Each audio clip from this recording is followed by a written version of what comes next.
right, folks. It is Friday, February 19th, 2010. Welcome to the program, folks. I've got a lot of things for you today. Well, maybe actually not that many. I've got some things for you today. I had some technical difficulties earlier in the day. Didn't allow me to print out the things I wanted to print out. So that will be, hopefully you won't even notice. And today on the program, I'll be talking to Digby from digby'sblog.blogspot.com. In my, well, we'll be talking about Evan Bayh. We'll be talking about the Tea Partiers. And CPAC is going on right now. A lot of things in the news. A lot of things you can get just about anywhere else, too. So I'm going to try and do stuff that sort of fits in between those things. Doing this is the second show I've done now this month. It's a very busy schedule for me. And so I'm trying to do things. Well, you know, I got to say that I'm sharing a lot of the frustration that I know a lot of you are experiencing. And so I am trying to reconcile myself with what is going on. And this is part of that ongoing endeavor. You should know that if you missed the show last week, the show is available on YouTube at the Young Turks interview YouTube page. You can find it on samsedershow.com. I've posted it there. And we've got to figure out what the I don't know how you download the podcast. I don't know if there is a downloadable podcast. I know there is an audio that you can play on the computer, but I don't know if you can download the podcast. But maybe we'll get that information, or I'll post it. I will post it later in the show. I'm laughing because I finally figured out what my IM was. I forgot what IM I used, what IM handle, and now I'm getting slammed with IMs from much of the old gang. You can IM me at Sam Seder Show. I will take your IMs. I want to answer your questions. JR, did we get that? No, apparently, and I have no TV where I am right now. I am in a very secluded area with limited technology. And so I don't have the access to what's going on in the outside world. Although I do obviously have the internet, but I've been trying to get my stuff together. And as soon as we got in, JR, now you understand that the Young Turks team is actually producing this show from California. And there you can hear them now, I think. Was that you, JR? That may have been me. What did you hear? Well, I mean, I must have heard you. I didn't hear anybody else. I mean, but wait a second. Now, you told me that did you guys catch the apology from Tiger Woods? I'm still catching up with, ESPN has their 24-hour, 7-day-a-week coverage of Tiger Woods and his apology for the past 3 days. So I got here right when it was right after it finished, actually, and they were talking about how it was 13 minutes and 32 seconds long, something exact like that. And so since it just ended right when we got in here, I was still we didn't capture ourselves. So I'm looking to grab it somewhere and then really see everything he said for that long. Right. Well, my feeling is if the apology went over 12 and a half minutes, then I accept it. And that's basically my cutoff. Yeah. And I mean, no, they're analyzing it. They're analyzing it now, saying, I think, he seems sincere. I mean, it's straight from the heart. It was he hit the right message, he hit the right points and notes, and he thanked this person. It was like, as Jesus was telling me, he said it was like an Oscar speech. Well, the way they're analyzing it, like, oh, it was great. He basically hit the right spots of what he needed to say. Let me give you my analysis. You ready? It's good. It's going to be very short. Who fucking cares? That's what I said. Thank you. I mean, who fucking cares? I only even bring it up to be able to say, like, seriously, folks, whatever. I mean, it's great for, I guess, People Magazine. And if you like to read People Magazine, God bless you. And I do think he's a transcendent athlete. And beyond that, he's just a huge corporate shill. And I think the most appropriate thing is that this guy, obviously we were sold some type of notion about him that was false. And who cares? Because that's what all these sales are. And the fact that he was a shill for Accenture which of course was the old Anderson Little? No, that's the clothing store.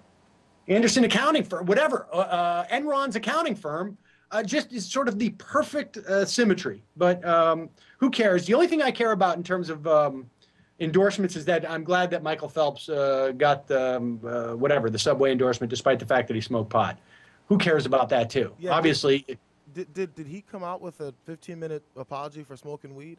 I don't remember. I don't know. I think it was like a 4-day apology. I think he had to I think he was like publicly flogged. I'm sorry. You know what? I've told my daughter if she practices every day for 4+ years to excel at a sport, goes on to win 8 gold medals, she can smoke a bowl afterwards. That's what I'm saying. And maybe a beer too, right? Yeah, I mean, if she's over age 21. All right, so let's jump into some real news because I want to talk about. I will take your IMs soon, folks. So just give me a minute here. I want to talk a little bit about one of the things that we're seeing right now, and one of the big sort of turns that Obama is making.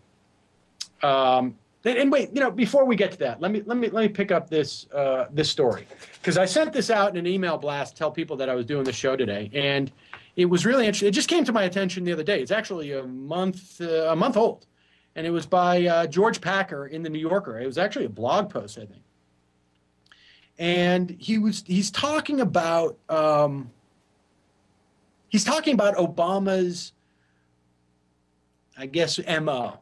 And one of the things that has really been difficult for me to reconcile is here you have a guy who was clearly felt that he had to be president now, right? I mean, what we've seen from him is sort of a highly incremental, dispassionate, I guess, approach to bringing about this change that many of us probably projected onto what we thought that change was going to be. I certainly, when I heard that when that whole Reverend Wright thing broke out, my first reaction was like, okay, yeah, this is why I support him, is because I think he's a guy that sat in that pew for 20 years and hopefully he absorbed some of it. And so to see his approach as being incredibly incremental, and that could be one of the better things you could say about it, and certainly arguably corporatist, it's been hard for me to reconcile why this guy wanted to race so quickly into the presidency. Here's a guy who felt like, okay, I'm not going to wait my turn in the system, but then gets in and seems to sort of have a tremendous amount of deference to that same incrementalism that comes out of that system. And George Packer has had this really interesting piece that was from January 20th. I guess it was sort of the anniversary of the inauguration. And he talks about how, a year ago, we all thought everybody had a different disposition as to what was going to happen with Obama, et cetera, et cetera. And he says the whole drift of political currents, especially in the wake of last night's Massachusetts result, I guess is the day after Scott Brown won in Massachusetts, has left Obama sort of in a no man's land. And he writes, Obama's preferred approach, as we've learned this past year, is to bring together his relatively non-ideological advisors, let one argue a point of view, then make a decision on the rational basis of evidence and expertise, explain it all to the public in a detailed, almost anti-inspirational manner. A Democratic politician recently told me the best way to get Obama to do what you want is to tell him that it's the unpopular, difficult, but responsible thing. I actually believe that. I actually believe that's the case. I mean, you can go back and you can see speeches that Obama gave to different constituencies, whether it was Hollywood or Wall Street or teachers or Detroit. If you go back in the campaign, he would go to an audience and essentially scold them. Wall Street, you're too greedy. teachers, we got to work on merit pay or some form of that. Or Detroit, you've got to make better cars. Or Hollywood, the lame, no violence, whatever the hell that is. As opposed to in Hollywood, which I would like to see is less media concentration. But be that as it may, I actually think that's an accurate description of Obama. Packer goes on to write, if Obama has any ideology, it's this process. That process being do something that's unpopular, difficult, but responsible. And I actually think that to me reconciles my confusion as to why Obama is as Obama does. And I think, that has been, that he really did believe this post-partisan, I would refer to it as crap. And Packer goes on to say, Obama has two problems. One is his distaste for political conflict. He came into office truly believing that Washington partisanship was a quarter or a third of the country's problem. And he cites the audacity of hope. And that was that he was the one that could carry us all beyond it. Now, I don't think that's an unreasonable stance. Although on some level, I feel like maybe you have not been paying attention. I mean, how much of a bubble do you need to be in? I mean, I feel like we are back at, 2003, where the progressive base, the liberals, those of us who were considered wacko fringe because we represented a significant portion of the population that was basically saying George Bush is lying, there's no reason for this war, and there was much in even the liberal establishment that was basically saying, listen, we got to go to war, you're irresponsible, you guys are pie in the sky, that type of thing. I mean, there's that same quality of like, how is it that Obama and his administration, and they're still, and I think this is actually sort of melting down now, but there was still for the past, up until this whole Massachusetts election, this notion by many in the liberal establishment, the Beltway media, the Beltway liberal institutions, who reverted back to this notion of almost an academic perspective that we need to fix the process. We need to show that we are responsible and not partisan, besieged by partisanship. But the fact of the matter is you cannot do this without a partner, and there is no partner. You cannot shame the Republicans. You cannot argue with them. I mean, I love to argue with conservatives, but I love to argue with conservatives as more of an exhibition and an illustration to the larger point that there is no sense there. There is no rationale that can be reasoned with. There is no fact. There is no key. There is no rhetorical flourish that is suddenly going to make these people go like, oh, you're right. Frankly, the Republican Party, I think, is basically insane. And things like CPAC, I think, are wonderful. I mean, one of the reasons why I think it's so important to put these people, just to really shine a light on them, is because as much as I'm frustrated with the Democrats, I don't want to return to Republican rule. And the best way for that to happen is to show the American public what the Republican Party really is. I mean, David Broder is out there talking about Sarah Palin. She's fantastic. Watch out, Democrats. Are you kidding me? I actually am at the point where I believe that if you want Democrats to win, the best use of your money would be to contribute to a draft Sarah Palin campaign. Sarah Palin embarrasses those Republicans who still want to be Republicans just because they want their tax cuts. And I think that's probably a third of the party, maybe half. And the other half are just complete whack jobs. I mean, really whack jobs, who I think we're simply going to have to tolerate their existence.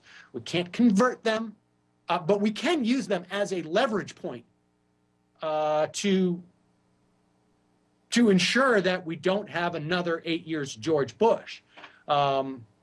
Is what we're seeing right now dramatically better? Not necessarily on a civil liberties front, not necessarily on a financial regulation front, but better on a regulatory front. It remains to be seen on a healthcare front. On a corporatist front, not so much. But there is an opportunity there, at least, in the future. So you have a quick tiger clip? All right, let's hold on to that for one more second. So Packer goes on to say Obama's refusal to really fight, as opposed to pursue this course where he feels he could bridge some type of gap, has basically made the administration and Congress seem weak, divided, and more focused on legislative process than on real problems. And I think that's true. He goes on to say that the fundamental reason why the soaring emotions of the inauguration have soured goes beyond anything that Obama can do. Basically says the country is fucked. And I think there is some truth to that. You know, I mean, it was easy to get caught up in the euphoria, but I seem to remember a year and a half ago, during the campaign, Marin and I saying, God, why would anybody want this job? You know, one of the things the Republicans may very well be doing is sitting back, waiting to play the opposition, the disloyal opposition, and simply wait for the disaster that George Bush and 10, 12 years of Republican congressional rule had basically sown for the country. And so I think we're seeing a lot of that too. But now what we're seeing is some change on the part of the Obama administration, maybe. You know, and we're seeing this in the form of them trying to trump the stimulus. And has the stimulus worked? Yes. Was it big enough to work in a sustained recovery manner? It remains to be seen. My personal opinion, but that's based on just on people that I've read that I respect. No, but a good piece in the New York Times the other day by David Lyon, basically saying IHS Global Insight Macroeconomic Advisors, Moody'sEconomy.com, just about all the top independent economic research firms say that the bill has added, this being the stimulus bill, somewhere between 1.6 and 1.8 million jobs so far. Its ultimate impact will be roughly 2.5 million jobs. The CBO says that these estimates are conservative. That's a big difference. One wonders what another $400 billion would have helped. Some of the indicators that showed that the stimulus was working was that in the early months of last year, spending by state and local governments was falling rapidly, as was tax revenue. In the spring, tax revenue continued to drop, yet spending jumped. That's stimulus money. That kept teachers and firefighters and police and healthcare workers, all these people on the job. Corporate spending surged in the final months of last year, which apparently was a function of a tax credit that was expiring on the 31st that was put into effect by the stimulus plan. Since February, he writes, aggregate wages and salaries have fallen while consumer spending has risen. The difference is some $100 billion essentially came from stimulus checks. So the stimulus worked. And why it's important, I think, for people to acknowledge that is, A, because part of the right-wing fervor talking up that the stimulus has done nothing hasn't created a new job. It may have saved jobs. It hasn't created a new job. What the F does that mean? Saving a job is like creating a job. If it was destined to be gone, saving it saves the jobs. it's also important because in the unlikely event that we have an opportunity to get a second stimulus bill, you need to prove that the first one worked. All right, in a minute, these guys in LA will let me know if we're going to get we have Digby on the phone. We'll get to that. She's almost with us, Sammy. In a few more Okay, minutes. just send me a text. I will take I'll take an I am here Sam Seder shows. Sent this last week when I was listening for Obama and clues in the 2004 DNC speech, which intrigued me. He spoke to progressive triggers, but his ideas for change emphasize slight. Obama in 2004 speech, people don't expect government to solve all their problems, but they sense a deep in their bones that with just a slight change in priorities, we can make sure that every child in America has a decent shot at life and the doors of opportunity remain open to all. Yeah, I mean, I don't know that Obama has... I mean, I think Obama told us who he was. Now, again, I mean, I've said this before. I still get a couple of emails from people who basically are, if we had elected Hillary Clinton, all this would be different, which I actually think is crazy. I don't think there would be much different at all.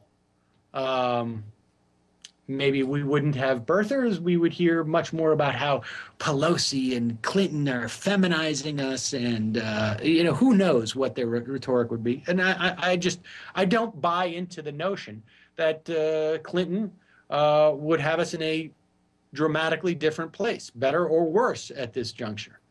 I don't. There's no evidence. There was never any evidence of it. I still think Obama was a good bet, even if he's not as progressive as I want him to be, even if he's not as aggressive as I want him to be. You can make a good bet and still lose. And so the issue now is, what do we do with this? What do progressives do who acknowledge the notion that Obama is maybe more interested in process in some respects and maybe more centrist in his ideology to the extent that he has one than we want him to be? What do we do? And to answer that question in 60 seconds or less, I would like to welcome to the program Digby from Digby's blog. Welcome to the program. Thanks for having me. So I'm not going to force you to answer that question. Oh, no problem. Yeah. I'm glad. I'm going to give you the entire length of this interview to answer that question. But before we get there, and sort of tied into this, I mean, I was just reading relating a piece that George Packer wrote in January after Brown won in Massachusetts, saying that Obama has really believed his notion that he could fix the process, and that he really bought into this notion of we can be bipartisan, and that was more his ideology or his MO than any real ideological agenda. And it's interesting to see Evan Bayh retire and sort of lay all that bare. You follow me on this? Well, I guess you mean laying it all on Obama? Well, no, I mean showing the world that, look, this is bullshit. Evan Bayh is not in the center of anything from an ideological perspective. He puts himself as some type of fulcrum, as a way of making himself important. In other words, I don't think Evan Bayh or Joe Lieberman have certain ideological points that they insist on hitting. I think they wait and see what the lay of the land is, and then they position themselves politically so that all the attention and all the power accrues with them. Well, I think that's certainly true, and I think that it's been true for, potentially it's been true forever, but I think that I can only speak to the fact that, we've had three Democratic presidents in my adult lifetime, and all three of them have been caught in this particular trap by their Senate.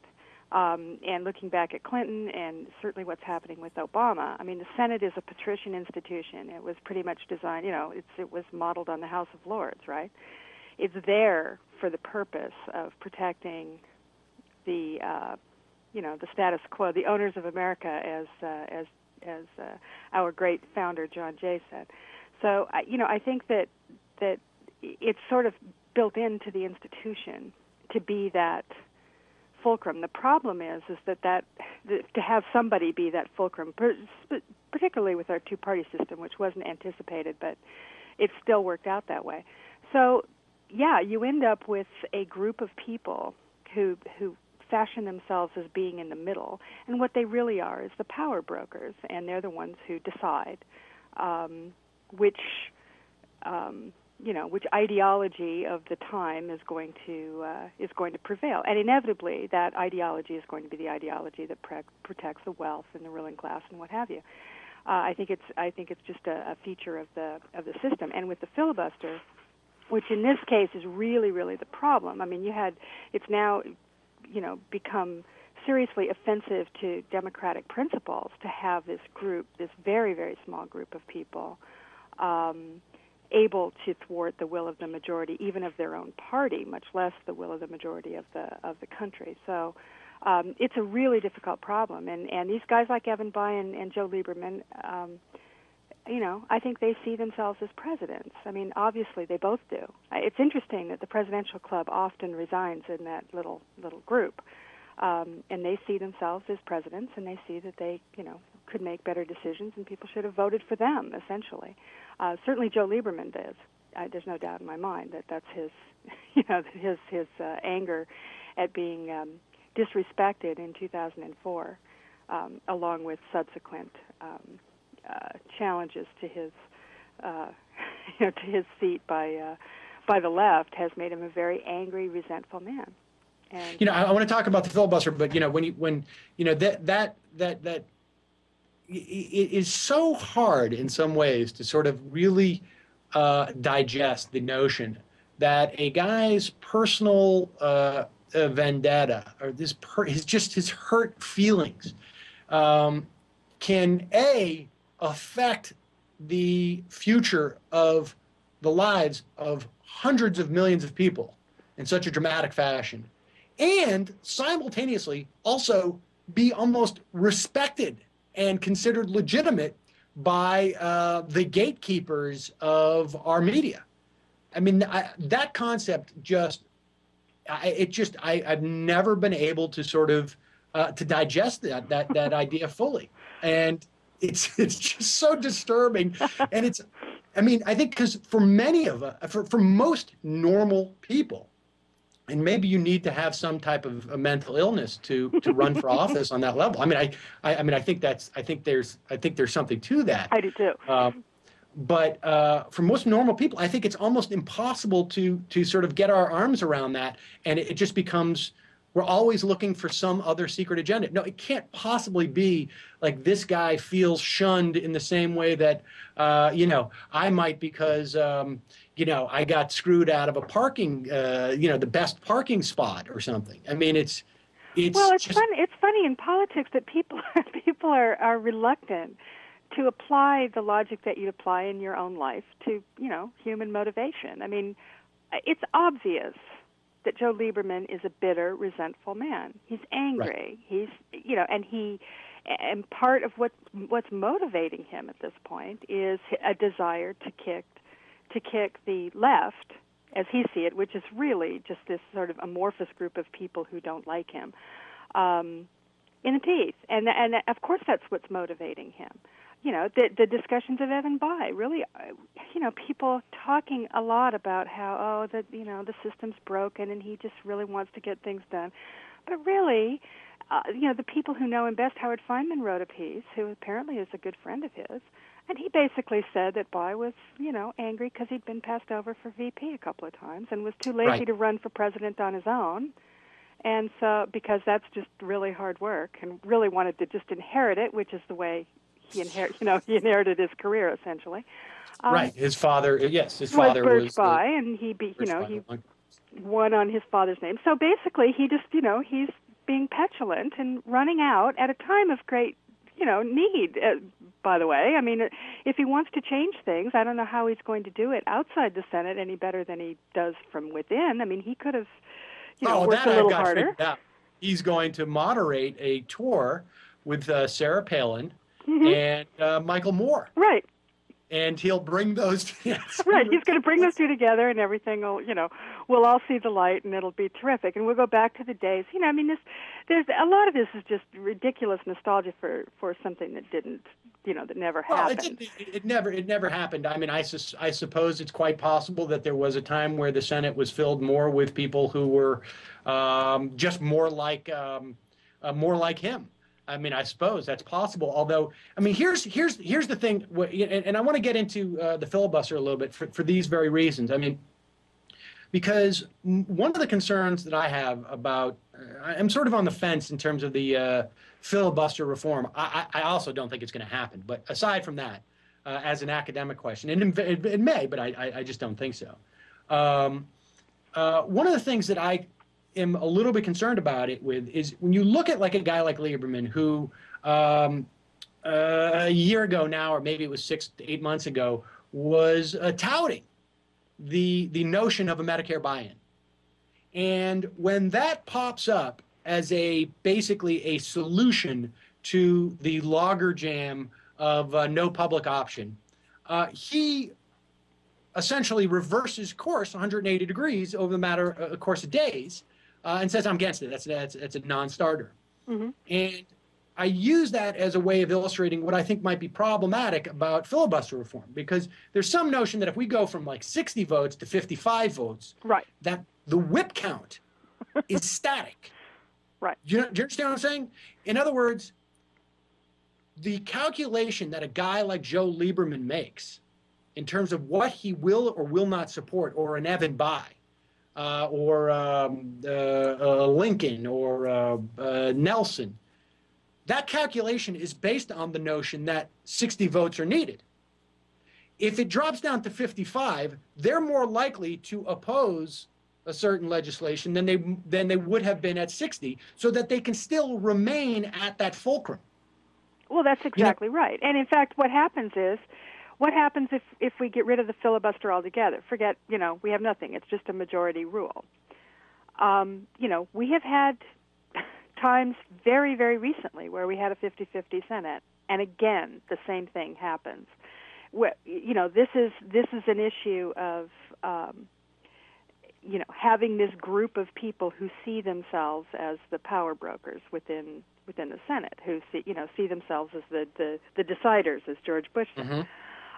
And I don't think that changes. I think you're absolutely right, just because the numbers change. It's, this is a kind of a fallacy. Okay, so we'll make it 57 votes, and then we'll make it 55, and then, whatever. At some point or another, you get back to 50-50, with the president, the vice president being there to break the tie, and you still have the same problem. Right. Because there's always going to be somebody there who sees themselves, they hold out to the very end and say, I don't know unless I get this, that, and the other. And in fact, even if it were just that, it would be a lot easier to deal with. If these were just good negotiators who held out for the best deal that they could get, then you're dealing. But when you're dealing with somebody like Joe Lieberman or Ben Nelson, I mean, with Ben Nelson, I think it's pretty ideological. I mean, I think he's just a very conservative guy, and he basically is in the wrong party.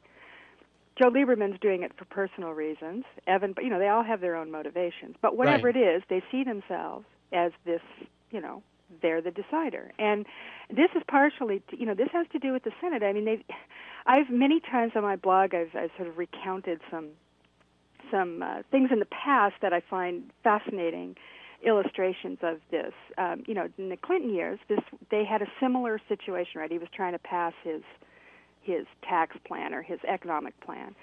And they couldn't get David Boren to sign on. He was the senator from Oklahoma at the time, and his son now is a congressman from Oklahoma. And he was one of those guys, one of the princes, the Ben Nelson of his time. And so they call him into the White House, and they say, David, what can we do for you? And it's got Al Gore, and this is from Bob Woodward's book, The Agenda. Al Gore and Clinton are sitting in the room. They're going, David, what do we need? What can we give you? And he says, well, nothing. Yeah, there's nothing. It's not about that.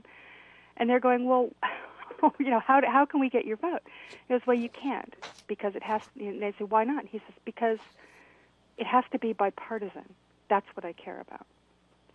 And, that's the most abstract, absurd reason for anybody, other than just rank cowardice, which is just, I can't vote for anything that I don't have the cover of the opposing party to vote for.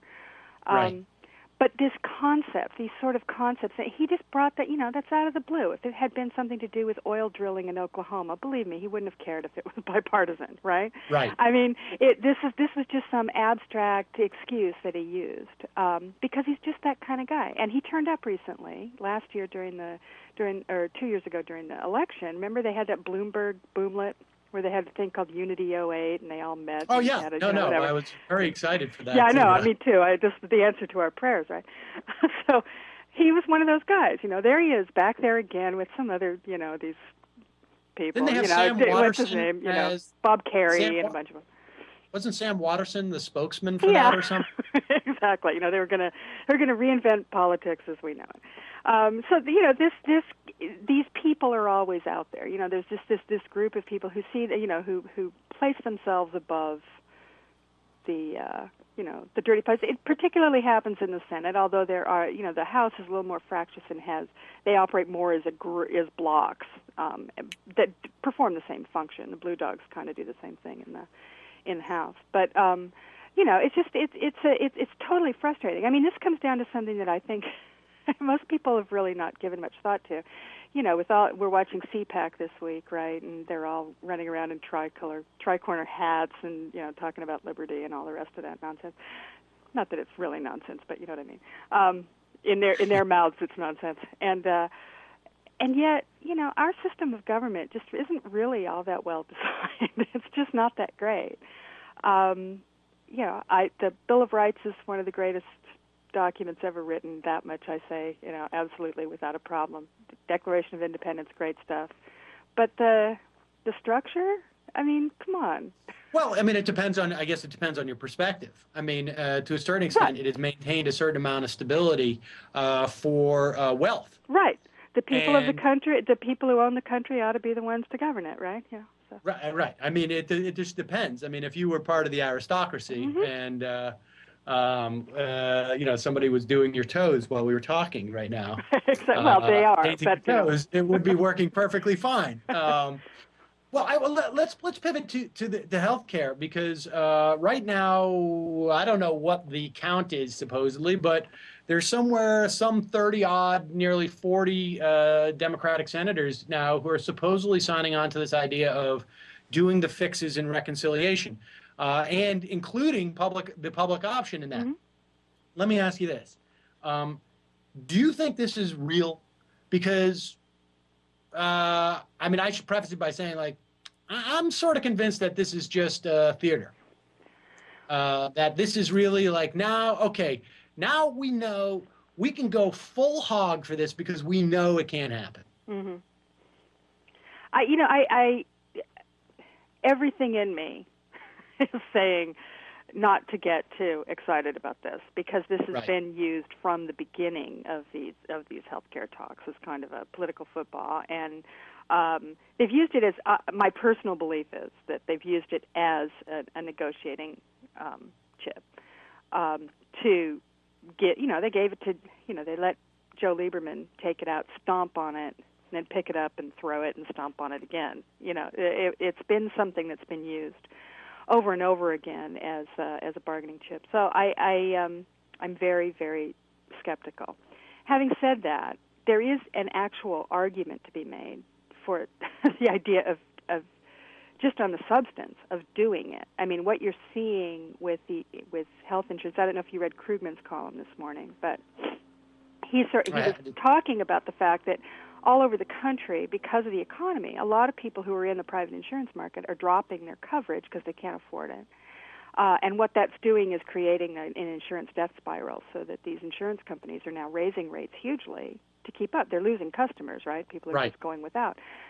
And when they lose these customers, they are losing their best customers. That's right. They're losing the healthy people who figure, this is something I can give up. This is something I can give up. those are the customers that the health insurance companies want because they pay all the premiums and don't get sick and use their insurance. Exactly. So this is what the insurance industry or the health, the healthcare system is getting more and more into crisis, and the amount of the cost of this is huge, and there's an actual argument to be made on the merits that Well, I think there's a couple of arguments. It's cheaper. The public option is going to lower the cost of the entire absolutely. Bill. It's necessary, and there's a political argument to be made because it seems that the majority of people, even people who don't support healthcare reform, if you add up the people who support it and then would support it with a public option, you're in a better place. Exactly. And at this point, they're already taking the political hit for it. Who knows why these things aren't done? Right. I mean, the logic would tell you that they should just do it. Just barrel through, get it done by hook or by crook, pass the damn thing. On the merits and on the politics, it makes sense. But, at the same time, I don't know, I was just reading the column by Ezra Klein yesterday, who says that his contacts in the White House, that despite reports to the contrary, Kathleen Sebelius is quoted as saying, well, of course, if the Senate wants to do it, the president would support it. But I don't know, I read her comments as being a little bit more tepid than others are. But nonetheless, Ezra reported that in the White House, they really don't want to get into this public option again. And that, the thoughts are that in the House there aren't enough votes and then, to pass it, blah, blah, blah. The whole thing sounds very, very complicated. And my gut feeling is that I just, after watching them react to the Massachusetts race and, everything else that's happened, I find it very difficult to believe that the Democrats are going to bite the bullet and just, boldly crash through these, sort of phony barriers and the whole villager narrative there and do the right thing. Having said that, I'm keeping my fingers crossed that it could actually happen. Stranger things have happened. I mean, sometimes it just sort of takes on a life of its own, and maybe it'll get ahead of them. My suspicion is that they're doing it for show so that they can have a debate on the floor. This is to get the base excited. Yeah, and, yeah. And then we're willing to fight for you, particularly if we know that we're not going to win. Yeah, and I got to tell you, I don't think that's going to work. I mean, I wrote that yesterday that I said, if you're going to do this, you better be serious, because if you think that one more time with Lucy and the football, first of all, I think most of the base is kind of going, okay, well, I'll believe it when I see it. At this point, I don't think anybody's getting too overly excited. But if they raise expectations on this and then take it to the floor and fail miserably, they're not going to get any credit for that. They have a majority. If they can't get 51 votes and they put it to the floor, I don't know what will happen. I think the base will just go, well, these people are completely useless. Why should I vote? They can't even get 51? I mean, that's the thing. It's a big risk. Well, I mean, I think that's a good pivot point here because, I mean, I contend that that if I was the DNC or the DCCC or the DSSC, if I was any of those acronyms, I would be basically funneling money into things like CPAC. I would be paying Sarah Palin to go on TV on a daily basis because the only thing that in fact, and this may be a little cynical on my part, but I actually believe when Barack Obama appointed George Bush to team up with Bill Clinton for Haiti, the first thing that occurred to me was this is incredibly shrewd because people have forgot just how much of an idiot this guy was and everything he did. And all you need to do is have people hear his voice, and it's almost Pavlovian. It was for me. He could be saying, like, I want to raise money for Haiti, and all I'm hearing is, my God, we have to vote for Democrats. Yeah. Right. Oh, dear Lord. Yeah. I'd almost forgotten how bad it was. I know. I mean, I had a Pavlovian response. I saw him, and I was just, I'm convinced that was a part. I mean, maybe that's just the way that I think, and that's my problem. But I was convinced that that's got to be part of it. Now, let's just talk about this briefly because CPAC happened, and simultaneously, some people, I I don't know. Do we have a picture of the signatures on this Mount Vernon statement? Do we have a picture of it, guys? JR? I think we're going to try. Yeah, I think we might be. Yeah, here it is. All right, put that up. Is it playing now?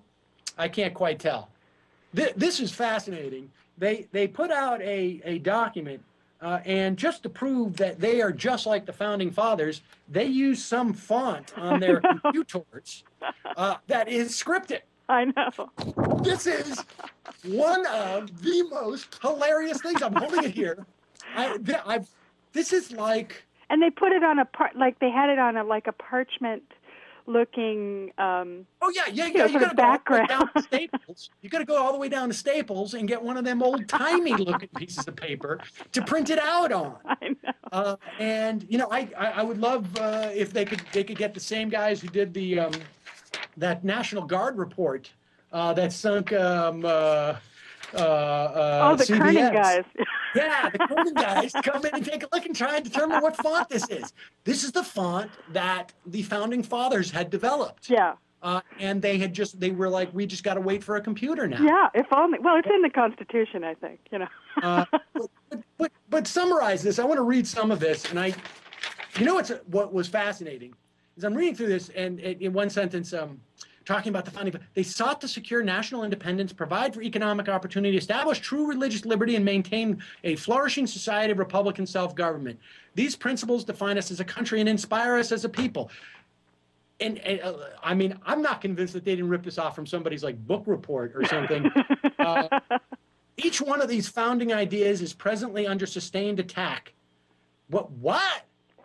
They are convinced of it. I don't know, Yeah, so you've got people who are basically want to make sure that we don't have national independence, we don't have economic opportunity, we don't have religious liberty, and we, stop our maintenance of a flourishing society and republican self-government.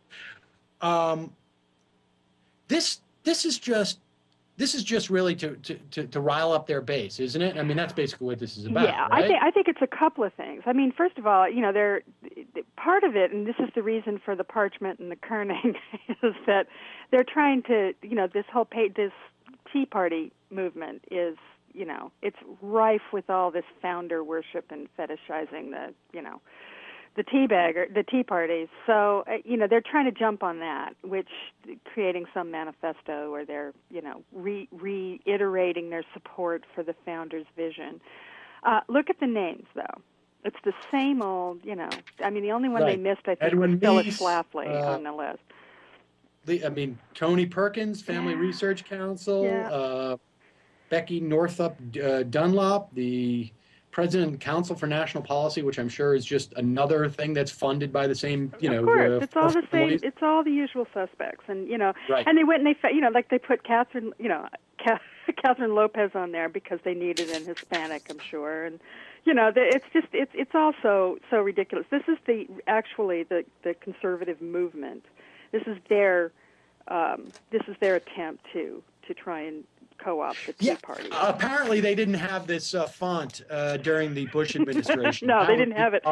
Waiting for the font to be found in a secret cave that was buried by Thomas Jefferson. It's in that movie, the one with Nicolas Cage, National Treasure, where they dig up that's where they found it. It's in that whole cache of I think artifacts. What's interesting is to watch the Republican Party, and we just got another couple minutes here, but because I was convinced that the Scott Brown thing was not about health care. It was about two things. It was one about a very bad candidate in Massachusetts who came from Western Massachusetts, who was not part of the machine that is Massachusetts politics, and so she was not only a bad candidate, A, B, she didn't have the support of the local machine, which was very important, and then C, there was this greater narrative in the country, and I believe that greater narrative had more to do with the banks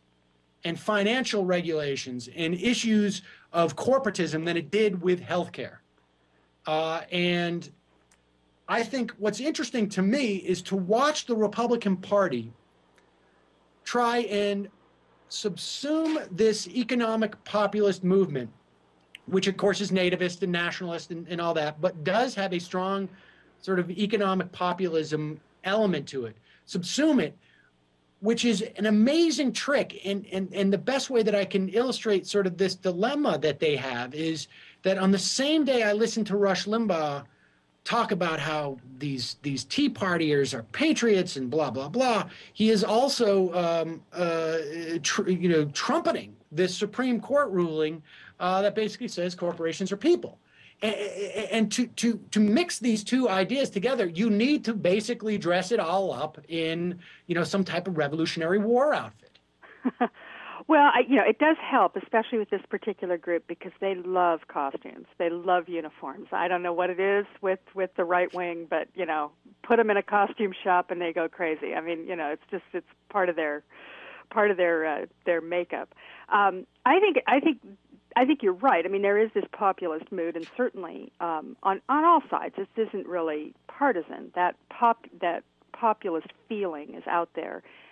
But the Democrats have seeded it. They have seeded it, and they not only seeded it in the worst possible way, but they seeded it to a longstanding narrative that's been out there for many, many years, which is anti-government populism. I mean, Right. You saw this guy yesterday fly into a building down there in Texas. And what I will say, though, his statement was significantly more sophisticated than the Mount Vernon statement. Oh, much, much more. Oh no, his critique was much, much more sophisticated than what we saw coming out of Ed Meese and Catherine Jean Lopez. But in any case, I think, and I've been concerned about this from the beginning of the new administration, was that from the moment actually that the financial crisis happened, which was that the left was not adequately addressing this populist rebellion that was building out there. And this is years in the making. It didn't just happen, but it was catalyzed by that. And the right has a ready-made narrative to bring off the shelf. The government caused this. And the thing is that in the case of the financial crisis, to some degree, they did. I mean, it was lack of regulation and oversight, right? They let this happen. You've got the Fed. You've got all these other.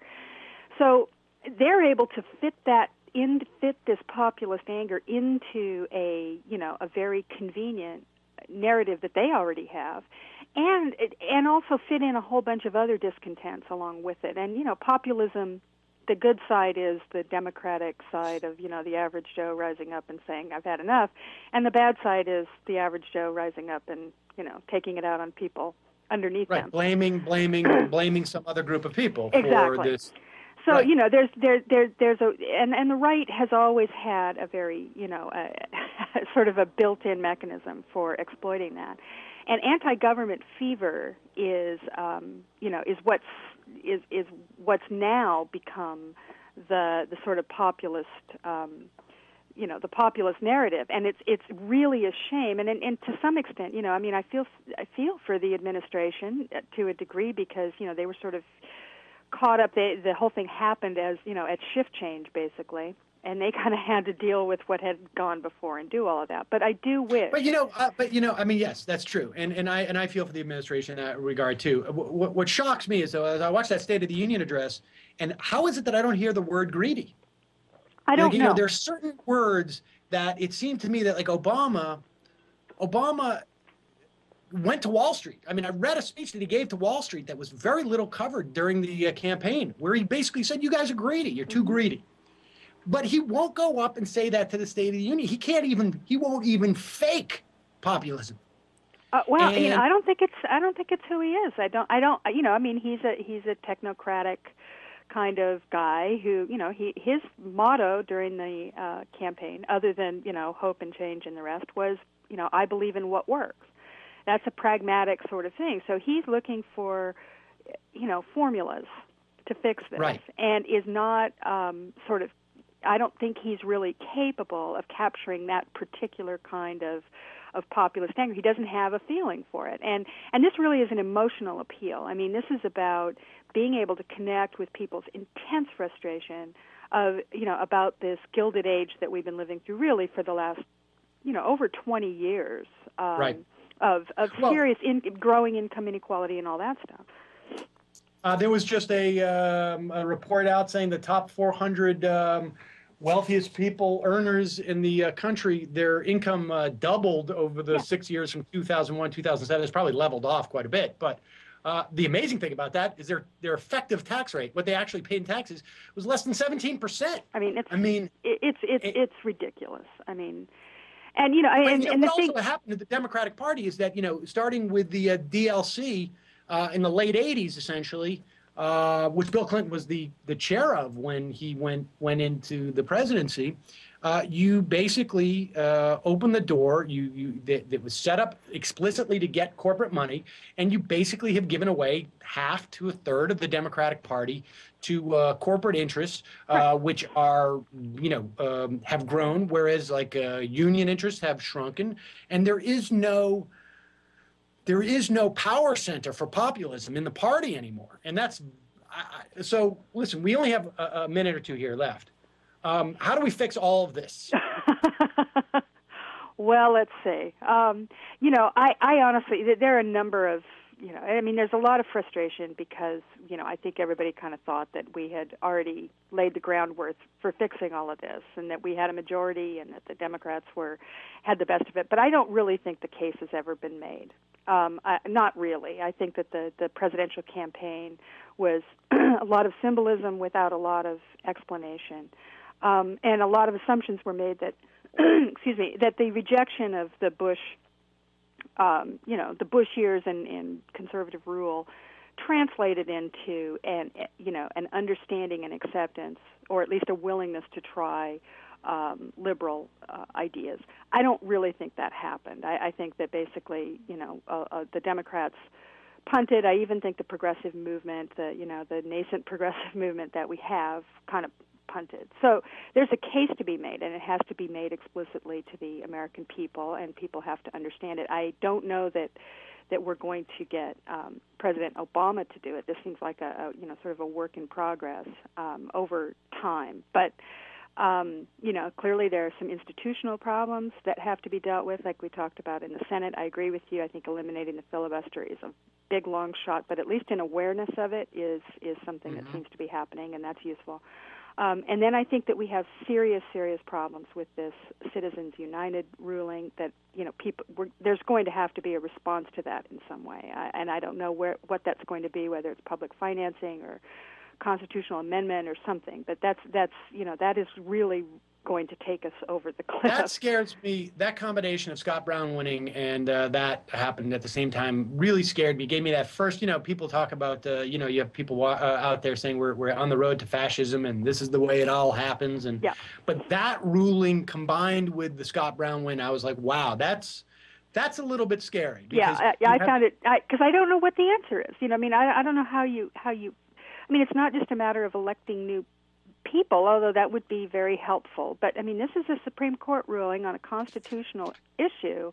Right. Very, very difficult to deal with that. So that's going to take some very, some serious creative thinking to try and figure out a way to deal with that. And then the other thing is, and we haven't talked about this, is just, our media is even more broken than our political system. Right. And I really, for me, one of the great critiques of the progressive movement and the blogs and Air America Radio and various other progressive media outlets over the last few years was our critique of the media and our ability to kind of start to chip away at that, kind of village narrative that they dominate the political discourse with. I think that we have to continue on that much more strongly and be willing to. That's an area I think where we can have some serious influence, right. and help at least to educate the public. They're just, they're worse than ever. I'm watching their coverage of the CPAC convention and a week before the Tea Party convention, and you'd think they were high school kids on prom night. They're so excited about this.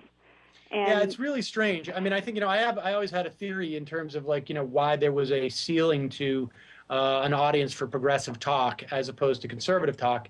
Part of that theory in my mind is that from an entertainment standpoint, you do not see, you very often will see people look at the crazy guy who is on the subway platform, Yeah.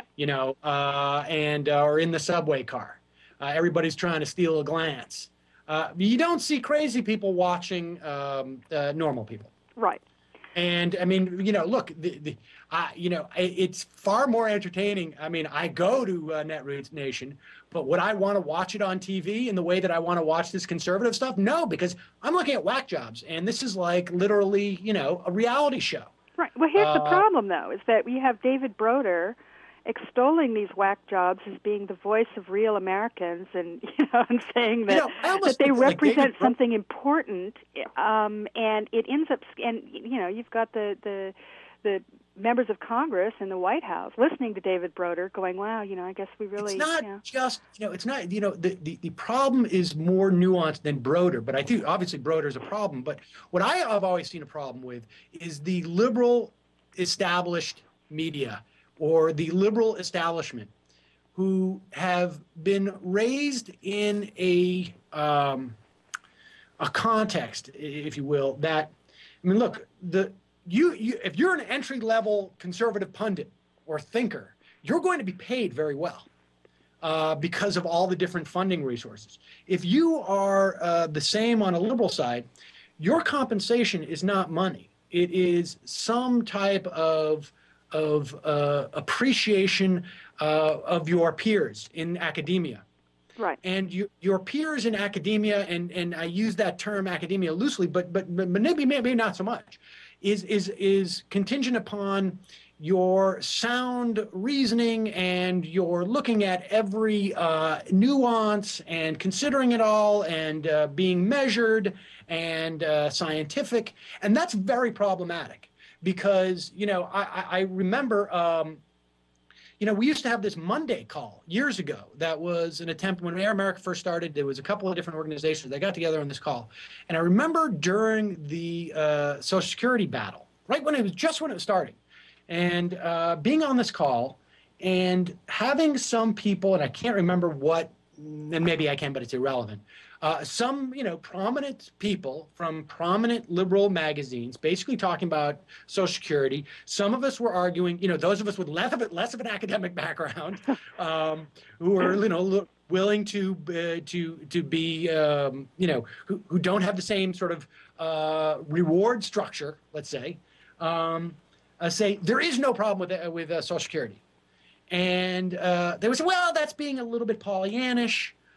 Because in 2041, right, if nothing is done, then it's going to go down to 80% benefits. So there are problems. What? What the fuck are you talking about? I mean, what are you talking about? The notion that we have anything that is solvent until 2040 is a miracle. Right, and 2040, this is really, really an insane projection. It's a conservative one, but I mean, it's like saying, okay, describe the difference between an elephant and a cat, a house cat. Well, an elephant has a long trunk. Yeah, I would say the elephant. You really actually have to talk about the density of the flesh. Right. No, right. You don't. Right. You don't. Right. You don't. You can talk about the fact that it's 40 times larger. That's the way to, Right. There is on the left within the, and they just snapped back to it. Well, I mean, we're finding the same thing here with this deficit discussion that they're having. I mean, this is driving me insane, and it's always been one of my pet subjects for a long, long time before the election even. I knew this was going to happen. The minute a Democrat gets in, they've got to clean up the mess, which inevitably means a whole bunch of debt, and then they're going to be, hammered for trying to fix the problem and hamstrung with this deficit talk. So I knew this was coming. But here you've got, I'm listening to liberals argue about whether or not, there is a short-term problem and a long-term problem, and we need to address the long-term problem. So I'm going, no. This is a political problem. And what you need to do. That's the issue. Is that the wonks take over. Right. So quickly and so hard, and they are less interested on some level even with the implementation of policy than they are with the development of it.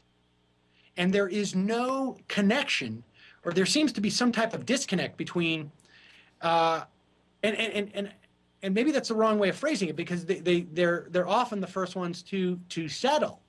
But there's this notion that sort of somehow that like politics are irrelevant. They're Right. dirty. We should not conceive of these things. The speed in which the many in the liberal establishment were willing to jettison the public option, not because they're paid for by the insurance companies, but because, well, on a scale, it doesn't necessarily have more impact in this way or that way. But wait, you're totally discounting the notion of how important it is from a political standpoint. Exactly. And that importance from a political standpoint enables everything else in this bill. Yeah. And that is part of the problem. And I don't know how we deal with that. Well, one of the things, I would hope that this health care, we still, as, circling back to the beginning of our conversation, we don't know where that's going, although, it's certainly lost a great deal of momentum. But that should be a lesson in that, because that was a wonk-driven plan, and at least on the surface, and underneath, of course, deals were being made left and right. But as far as the sort of macro politics of it, that nobody gave a damn about that, and it really killed them. They let August happen, and they let this freak show go on all over TV, screaming about death panels at town hall meetings, and didn't give a thought to that.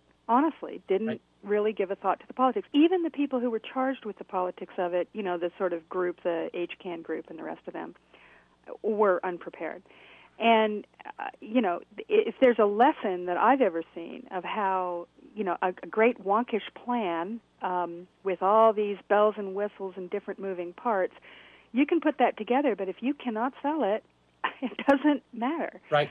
It doesn't matter. And nobody wanted to hear any of that. I mean, the argument for the public option, there were a million good reasons for it, from cost control to whatever, but the main argument was a political one, which was we have to have something that we can tell people that they can, that's going to be a familiar national thing that you can count on, that isn't going to be some insurance company. The real key to the public option, in terms of why the left is so important, was a economic populist argument. It was ultimately coming down to that notion of, are you going to provide better health care by edifying the role of corporatism in America? Or are you going to begin to use this healthcare reform as a means not just to provide better healthcare, but more importantly, in some respects, to provide a wedge, an opening to essentially release the stranglehold corporatism has on our government? Exactly. And just this idea that, yes, it has the word public in it. We're going to extol that as a positive thing. This is something that, we will sell as a positive virtue. It is not an ugly thing to be swept under the rug. This is something that we actually think is very, very useful in our, political or civic life. And, I remember having discussions a couple of years ago with some very impressive thinkers about how do you sell, if you had your way, what kind of policies would you enact that would not only benefit the public at large, but would educate them about the virtues of liberalism and would provide a fundamental sort of floor for progressive policies going forward. Even on a certain level of patronage, this is how politics are done. You build an infrastructure that sort of supports your ideas. And public option was one of those things. It made perfect sense. It's the kind of thing that's out there. Once it becomes a part of the firmament, people understand it, they believe in it, you belong to it, it becomes, the way we think about healthcare. That's, there's Medicare, there's the VA, there's, Medicaid, there's the public option, there's all these things, and they're all government programs, and they're all good, and we all love them, and isn't that terrific?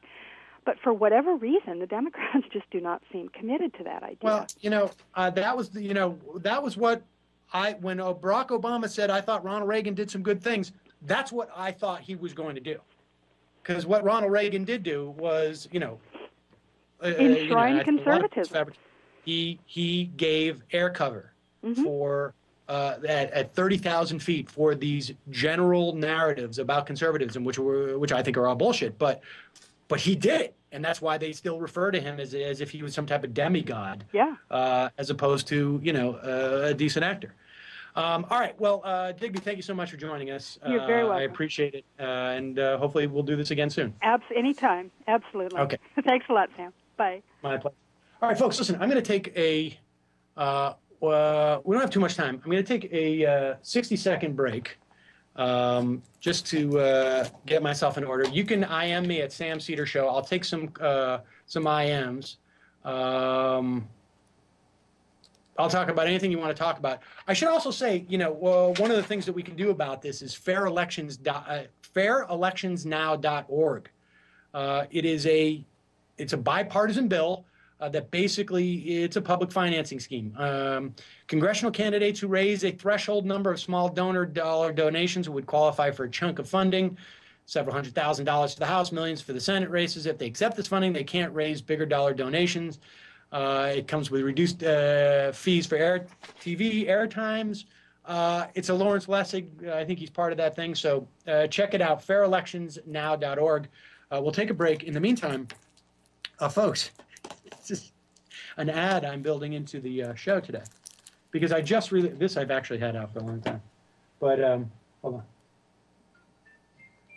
on. Ladies and gentlemen, at pilotseasonsdvd.com. I mean, this is only valid if you like comedy, and based on the click-throughs, not many of you do. But be that as it may, maybe your friends or your loved ones do. Maybe you need a laugh. This is a show called. This is a Who's the Caboose. It's a film I made. I don't know. 12 years ago, 14 years ago. Sarah Silverman, David Cross, John Benjamin, Andy Dick, David Waterman. It's very funny. And this is a sequel I made like 8 years after that. 6-part miniseries, same cast, 2 hours of extras. You can get it at pilotseasonsdvd.com. And all proceeds go towards more or less. Okay, I'll be back in just a second. You can IM me at Sam Seder Show.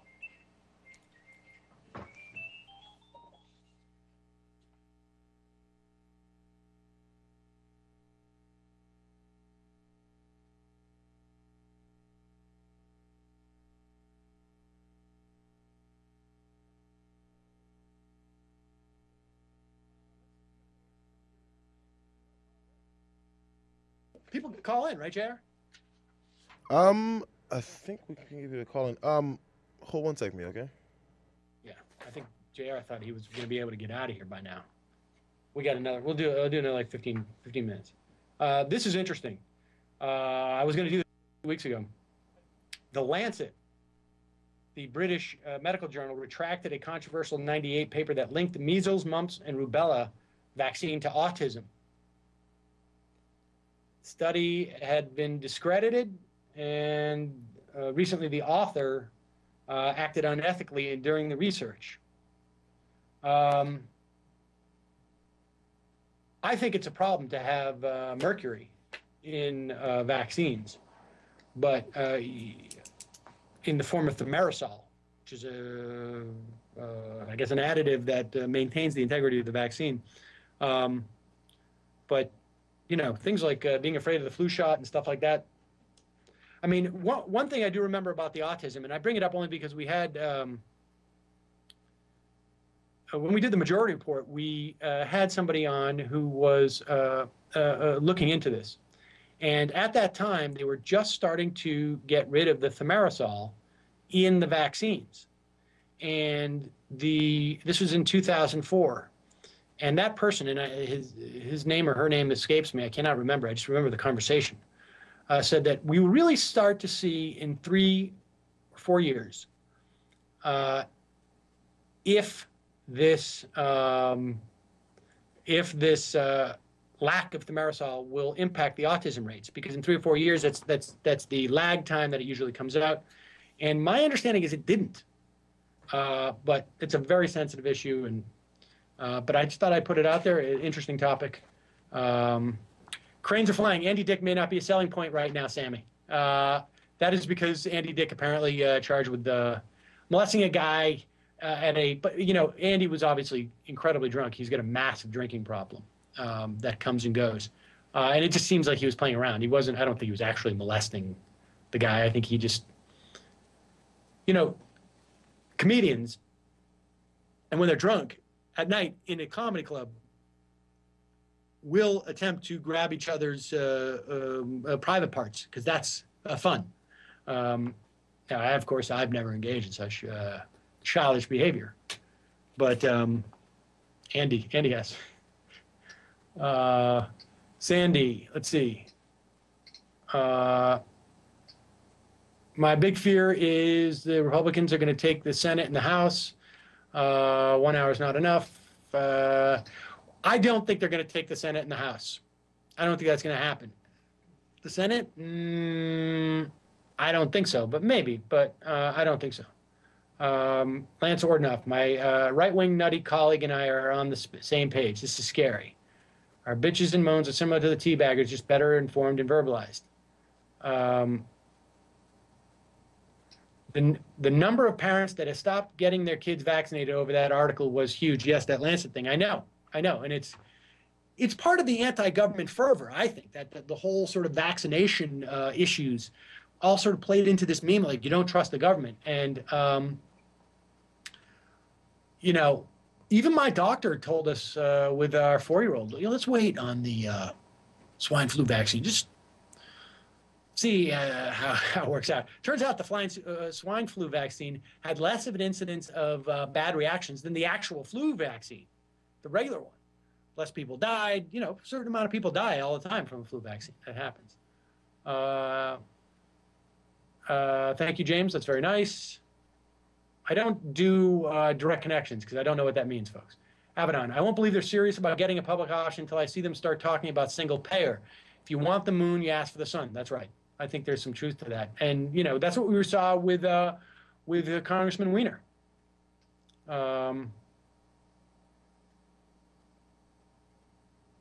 Obama's live in Nevada. Doesn't he know you're on air? No, we're not talking as much as we used to.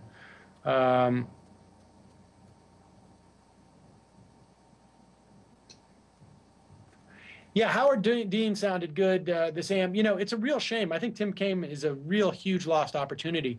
You need someone who is part of the Democratic establishment to be to being out there and being aggressive with the rhetoric, aggressive with the ideas, so that the more mainstream you need a Howard Dean, you need a Howard Dean in a position of authority in the Democratic Party, even if Obama has to say, well, I don't agree with the way that he said it, but I think there's some merit to some of that. You need that as a window to, you need that as an opportunity to allow the elected Democrats to speak to certain things without having to raise it.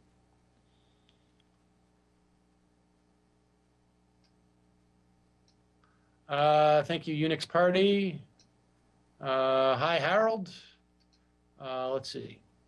Sam, have you talked to KPOJ in Portland about a gig? They're always a big supporter of your show. I need to figure out how I can work out having a regular show. Like I need access to an office. I'm working on that and different elements. So we'll see.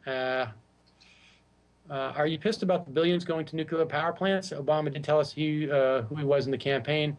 Well, he always said he was interested in nuclear, and what you're referring to are these basically loan guarantees, billions of dollars of loan guarantees. Mother Jones had a piece to building these nuclear power plants. I mean, the real issue is that, I think you have to decide, where are you going to put this waste? I think that's a big issue. I'm not convinced that nuclear is completely unsafe. I think there's some validity to it. I don't know. I would like to see these type of subsidies and loan guarantees for other programs, frankly. Because Mother Jones did a piece that basically said these loan guarantees, they default 50% of the time.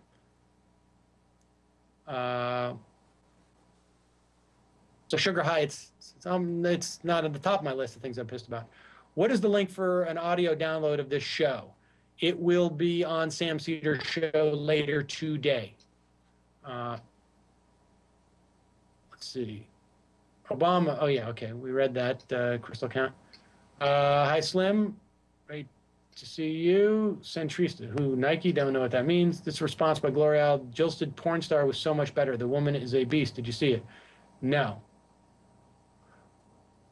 Oh, is that the... do you guys have that clip of the... what's his face? Tiger Woods thing? Well, of course, yes, we do. Yeah. How much time of it do you have? It's 1 minute of it. Yeah. Okay. Let's play it. I want to say to each of you, simply and directly, I am deeply sorry for my irresponsible and selfish behavior I engaged in. I know people want to find out how I could be so selfish and so foolish. People want to know how I could have done these things to my wife, Elin, and to my children. And while I have always tried to be a private person, there are some things I want to say. Elin and I have started the process of discussing the damage caused by my behavior. As Elin pointed out to me, my real apology to her will not come in the form of words. It will come from my behavior over time. Okay, yeah. So, Oh, okay. this is an old one. It's an oldie but a goodie. Okay, so this is the thing. It's been such, on, and oh my God, is Tiger gonna say this? What's he gonna do? Is he gonna be? Who's he really apologizing to? I've said it 1,000 times on our show as well. Elin and his kids should be the only people who care and care about his apology.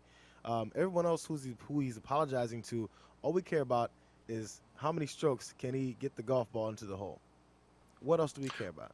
Well, there's a third constituency you're not considering.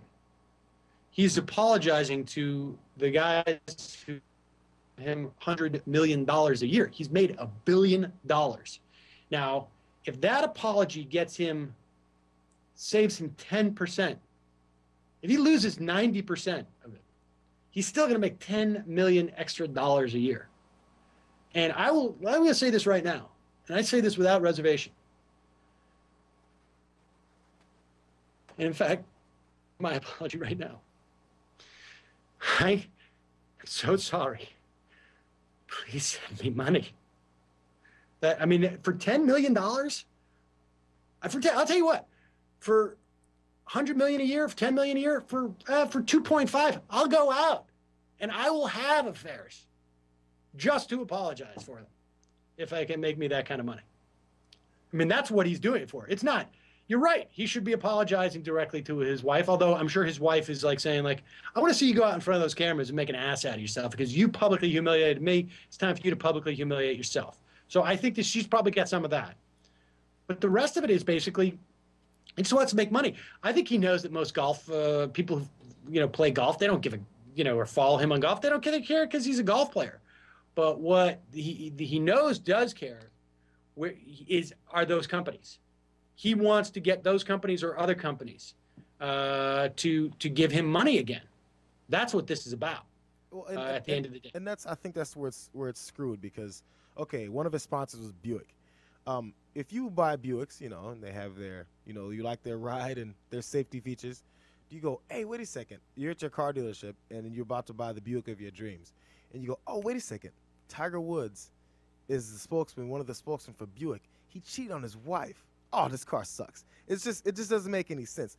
Buick shouldn't lose any money because he cheated on his wife, so Buick shouldn't be worried that they're going to lose customers based on what his personal affairs are is messed up as Well, they wait are. a second. Wait a second. Wait a second. Why do you think Buick spends, I don't know, whatever it was, let's say $5 million a year? Why do you think they spend $5 million a year on Tiger Woods to be in their ads? Because it makes people think of, oh, this guy, I like Tiger Woods, and I'm going to go buy, I think of Buick when I think of Tiger Woods because, oh, yeah, his tournament had a Buick given away. They just see the Buick. It's like McDonald's doesn't have to have commercials anymore. You just walk, you think, I'm hungry. Well, it's going to take me 5 they minutes. Do. Let me go to McDonald's. But they don't need them, really. But they well, use it just, now wait just a second. For, just, you think just they, to have it in you your think mind. McDonald's is spending tens of millions of dollars a year on commercials even though they don't need them?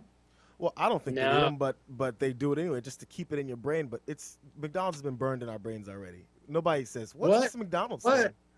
What the reason why Buick or Accenture or whomever associated themselves with Tiger Woods is they're basically sucking from this guy a cachet of an image, which we now know is completely false, but an image of somebody who is completely focused, completely dedicated, does one thing and does it very well and keeps the rest of his life focused on that. He is transcendent in his game, and everything it's all about, he's a straight shooter, literally and figuratively. And they want to associate that level of excellence and quality and purity. And the notion that it was wrapped up in a guy who is biracial and multi-ethnic was also sort of the perfect package for them. And any taint on that, any issue of like, oh man, when I get my Buick, I'm going to be thinking about like, what was Tiger Woods doing in his Buick? Now, for some of us, that may be a selling point, but for others, for these 55-year-old white guys, 65-year-old white guys who wanted to buy that Buick, the idea of excellence and the idea of nose to the grindstone and that work ethic, that's sold. That's the really interesting thing about that. And of course, it has no impact. I mean, people don't go like, hey, maybe all this stuff that we get associated where, certain emotional qualities are associated with a brand name. Maybe that's all bullshit. That, of course, never happened. It's really just more like, this is awesome. It gives me something to think about today. How many people did Tiger Woods bone? And how does he have to basically bow down and humiliate himself to make his wife feel better about it? I mean, it's incredibly sordid and sort of perfectly American. Yeah, and that's what's wrong. I mean, are you going to think, oh, my Buick was in pristine condition, it's going to cheat on me now? Come on, dude. It's going to break down on me. You might wonder, like, what's been going on? What's been going on in the back seat? What do I got to clean up? Spacco's Brain, it's about brand association. Why do the brands want to associate with Sean Hannity and Rush Limbaugh? Well, some brands want to associate with them because their audience is so loyal.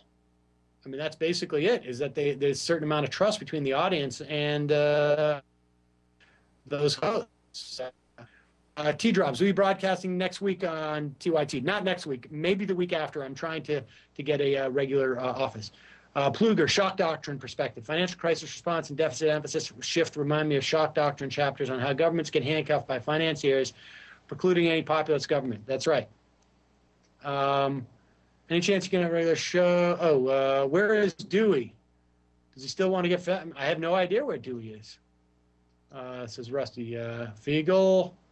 Well, thank you, Nefer. I have huge cachet. Abaddon says, oh, thank you. That's nice. Take one more. Why can't you guys admit they were thinking with their balls and not their souls? Oh, that would be too easy. Yeah, I mean, look, Tiger Woods lived in a bubble where the guy was the guy made $1 billion off of showing up and doing ads for people. He just, I think at that level of athletics, it's just, you're that transcendent. You just think you're above all of it. And you know, I've talked about this before. The level of narcissism with someone that famous is astonishing. There was a theory out there by some therapist who basically had this notion of acquired narcissism, which said that it was an affliction that would strike famous people. And, you know, I have a lot of friends who are, not a lot, but decent amount of friends who are famous, and we go out occasionally. And it is almost impossible to imagine that they can live their lives without the idea that the world revolves around them.